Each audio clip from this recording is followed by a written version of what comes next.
Gigantes busca recoger aquellos relatos de quienes han sido un aporte fundamental a la construcción de la identidad y vida de la comuna de Pudahuel, aquí en Santiago de Chile. La historia a través de sus protagonistas.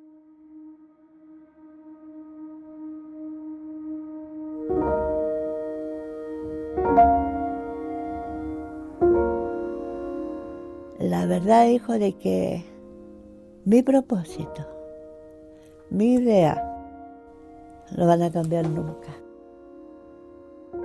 Mirta Catalán no ha cesado de luchar.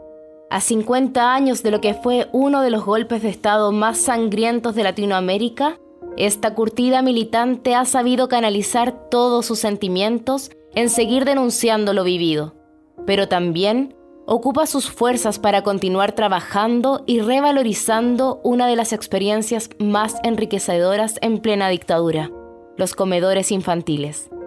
Únicos espacios donde inmediatamente después de la llegada de los militares fueron lugar de resguardo ante el hambre y la enfermedad.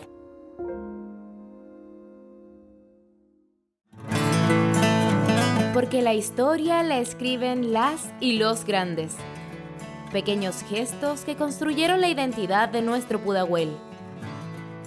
Esto es Gigantes, por Comunitaria Radio.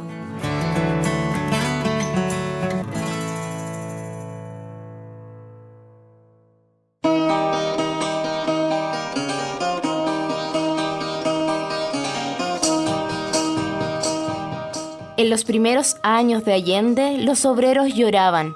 Lloraban dado que por primera vez en su historia indicaban tener un gobierno que les pertenece. Momento que para Mirta Catalán, dirigente del Partido Comunista y pobladora de Pudahuel, no se pudieron olvidar.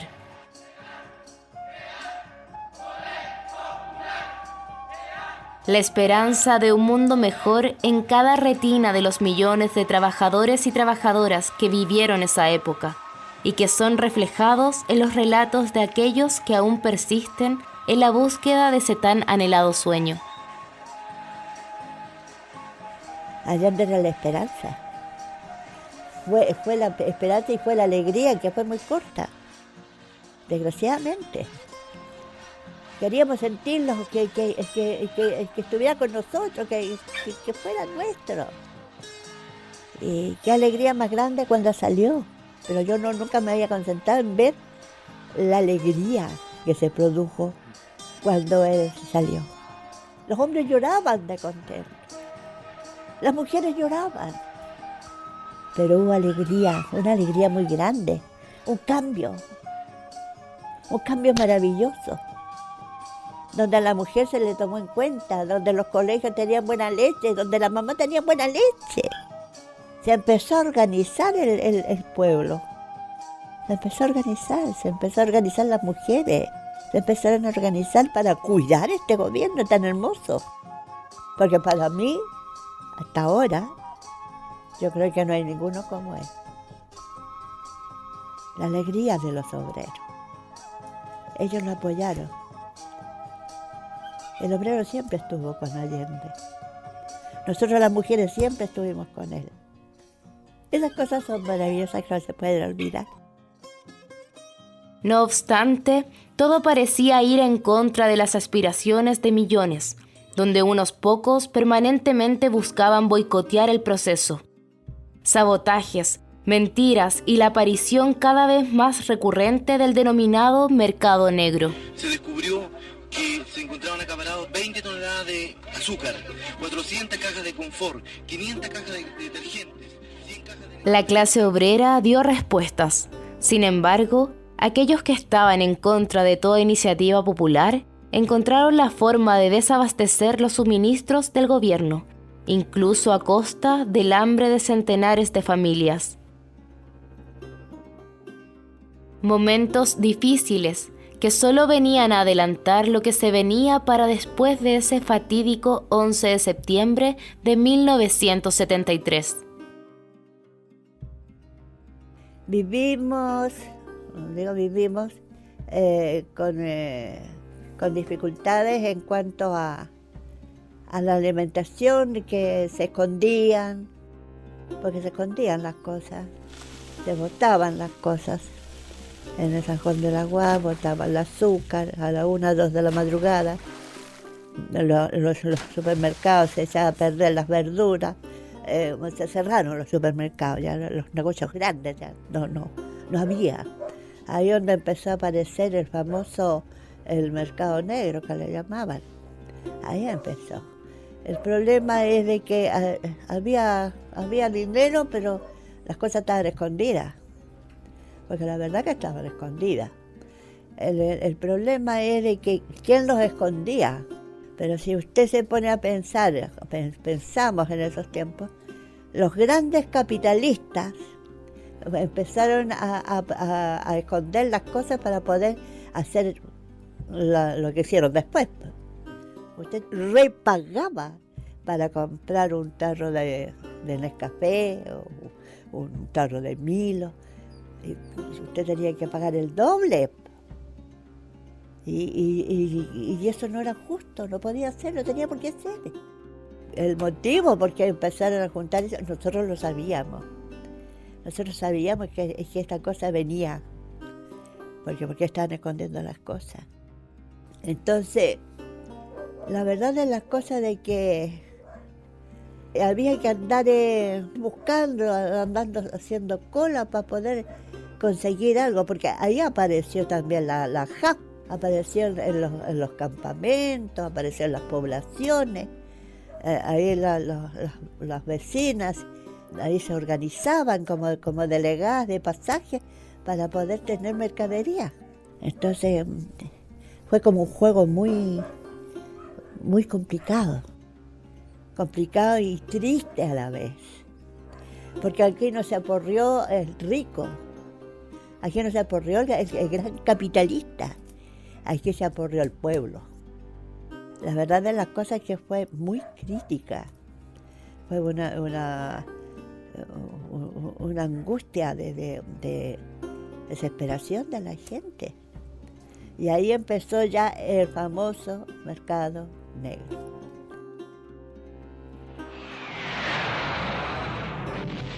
La dictadura llegó, y con ello no solo las persecuciones, las torturas, la muerte y el miedo. El hambre y la cesantía también fueron parte de su legado. Y de esto bien sabe Mirta, quien a pesar de no vivir el 11 de septiembre en su población de origen, dada la persecución en su contra, mantuvo contacto directo y constante con sus círculos más cercanos. Cuando fue el golpe, fue muy triste para mí. Yo estaba sacando agua en un pilón, cuando empieza el sonido fuerte.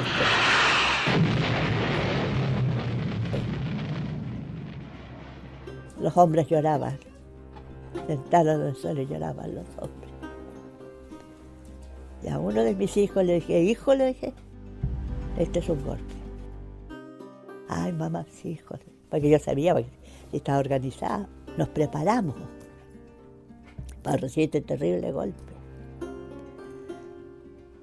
Fue muy duro para mí, fue muy triste.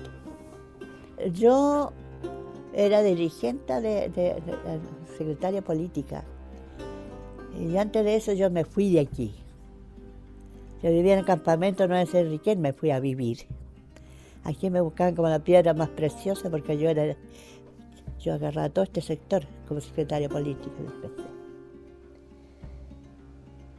Aquí lo que me comentaban, porque me fueron a avisar que no viniera para acá porque me iban a agarrar, aquí se vivió cosas terribles porque aquí hubieron señoras que eran del centro de madre, que eran del PC, las llevaron y las tiraron en otros lugares. Aquí eran perseguidas. Hay una Luisa Calderón que fue perseguida, una Elia Fuente, una Emilia Sandoval, y así varias personas. Aquí no hubo matanza dentro de la población, pero hubieron desaparecidos. Había un profesor desaparecido aquí. Todo cambió. Mirta, como muchas familias pobres, fueron parte de los primeros en llegar a la zona llamada Barrancas Segunda, donde para el año 1965 eran numerosos los grupos de personas que deambulaban entre el frío y el hambre, hasta la compleja instalación de lo que sería la futura población Teniente Merino en el año 67. Pese a ello, sus recuerdos se centran en lo vivido durante el 73 en Nueva Isabel Riquelme, lugar donde se mantuvo hasta 1975, donde la muerte y los cruentos recuerdos han sido parte imborrables de su memoria. Yo el golpe lo viví allá en Nueva Isabel Riquelme, allá lo viví, al frente del matadero Lo Valledor, donde nosotros teníamos que almorzar a las 11, a las 10:30, 11 de la mañana, porque prendían los hornos. ¿Y usted cree que ahí metían animalitos? No. Nosotros teníamos testigos porque nosotros los organizamos después así. Hubo gente del campamento que era el pecero organizado. A ellos vivía el golpe de ver a los hombres como lloraban. Veía como los de la aviación, porque la aviación se tomó el matadero. La aviación como les pateaba sus joyitas a los obreros, como les pegaban. Y nosotros veíamos. Ahí vivía el golpe. Y ahí vi cosas horrendas. Arriba del techo del matadero Lo Valledor estaban los francotiradores. Aquí por el San Juan de la Agua pasaban los cadáveres. Ahora está encementado, ante la tierra. La grasa, la sangre, la ignorancia, porque tu cerebro no alcanza a entender, pero no puede ser posible. ¿Qué pasa? Por ahí me vi en un estado de, no sé cómo explicarlo, incluso los ancianos de rodillas, pero mira, si es sangre, la grasa pegó en el pasto, en la tierra. Así vivió el golpe de Estado. ¿Cómo puede un ser humano que vio tantos horrores puede olvidar? ¿Y por qué otro se olvida? Eso no lo entiendo. Yo no lo entiendo. Yo vi muchas cosas. Seres colgando debajo del puente ahí en San Joaquín.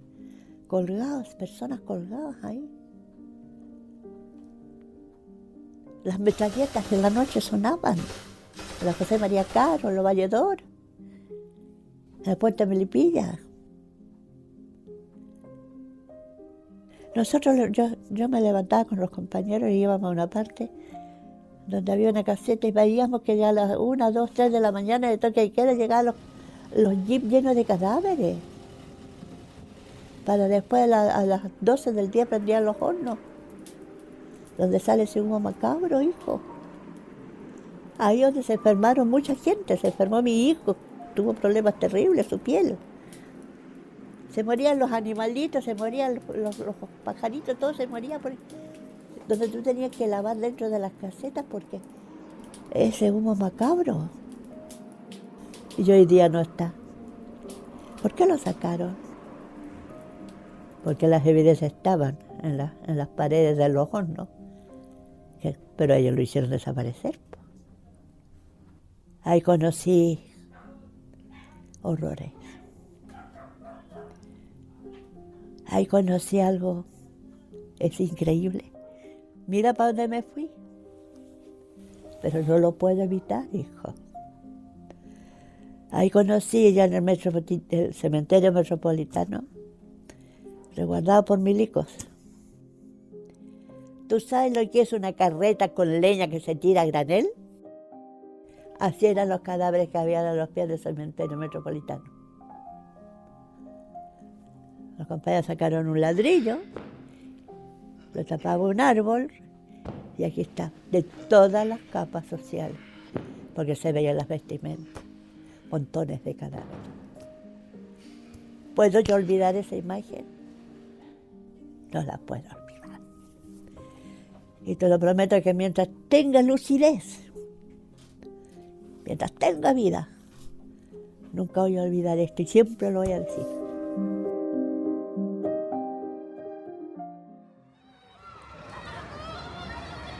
Ya de vuelta a su población de origen, en el año 1976, Mirta ingresa a los comedores infantiles a finales de los 70, como una de las principales organizadoras y miembro del equipo que recorría Santiago buscando los alimentos para ser entregados a aquellas niñas y niños que por la falta de trabajo de sus familiares e incluso la desaparición de sus padres no tenían qué comer. Así, los comedores levantados principalmente por mujeres y bajo el amparo de la Iglesia Católica de aquel entonces, fueron el espacio de cobijo ante los flagelos de la dictadura cívico-militar de Pinochet. Los comedores infantiles empezaron porque había trabajo, había mucho trabajo, el POG y el PEN, porque se cerraron las industrias.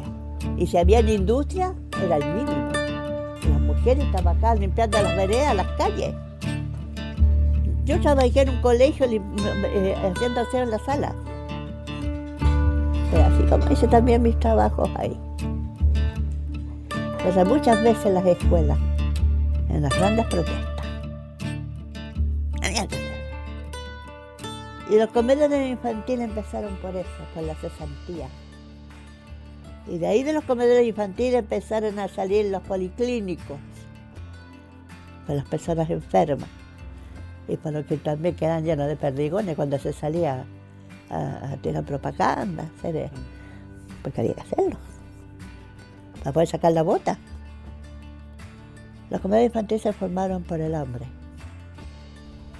de los niños desnutridos, padres cesantes, mujeres cesantes. Experiencia que a Mirta le permitió mantener una actividad política en medio del terror. Todo esto a portas de lo que sería la transición pactada que selló con silencio la verdad histórica referente a la dictadura en el año 1990. La verdad las cosas es que este comedor acá, el comedor de aquí de Teniente Merino empezó en una casa. Después de la casa de la señora Elma Morales, pasó a la capilla, Juan 23. Ahí éramos apoyados por los curas y las monjas. Otras monjas que no las conocí, pero las que conocí yo.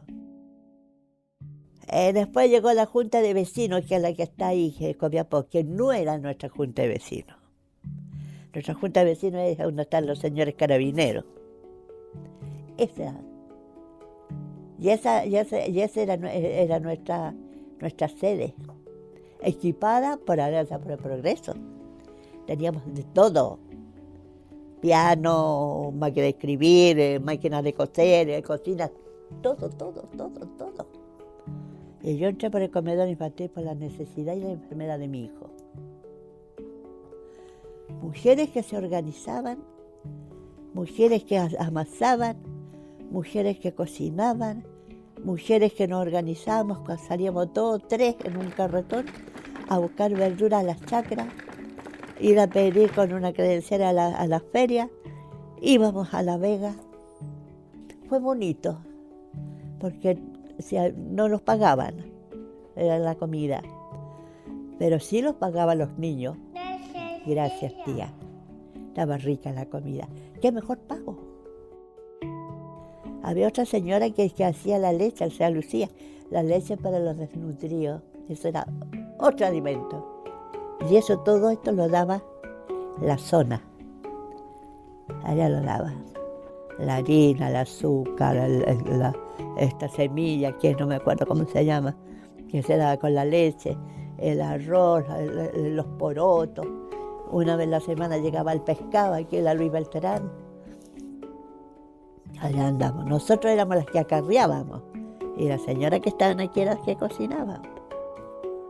Y yo era la que andaba cacuneando por todos lados, por aquí, por allá, con la señora, alegrando un poco la vida dentro de las tristezas. Con el tiempo, los comedores infantiles mutaron en lo que serían las denominadas colonias urbanas populares, Todo esto con la experiencia de la solidaridad colectiva bajo el amparo de la Vicaría de la Solidaridad fundada en el año 76. Ejercicio político que tuvo su primer gran silencio con el asesinato del obrero y militante de izquierda Jaime Quilán en el año 1989, en las inmediaciones de la población Teniente Merino.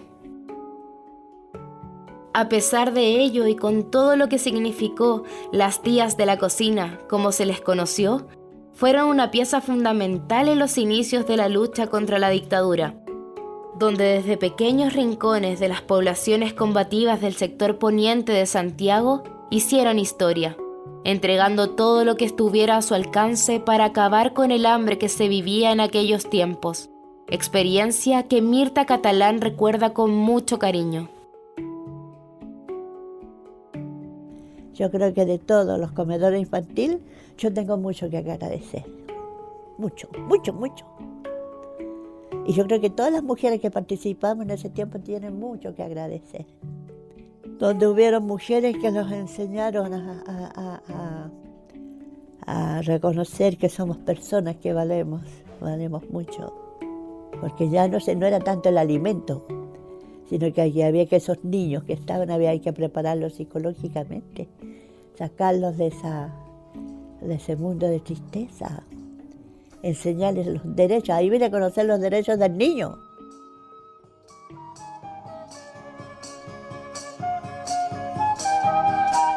Mirta Catalán hoy cuenta con 85 años.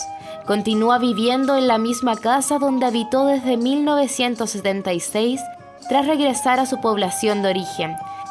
Entre la calma de calle Los Silos, en el sector norte de Pudahuel, y el cariño de su familia, continúa su lucha, la de contar lo que vio y vivió en esos oscuros momentos a lo largo de todo el país.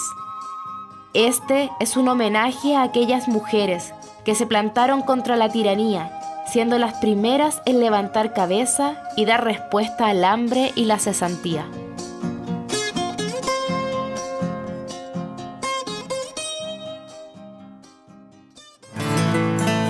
Esto fue Gigantes.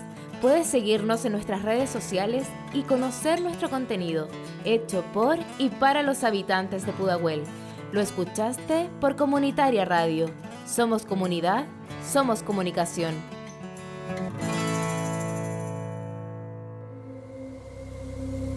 Pudahuel, sonidos del buen vivir.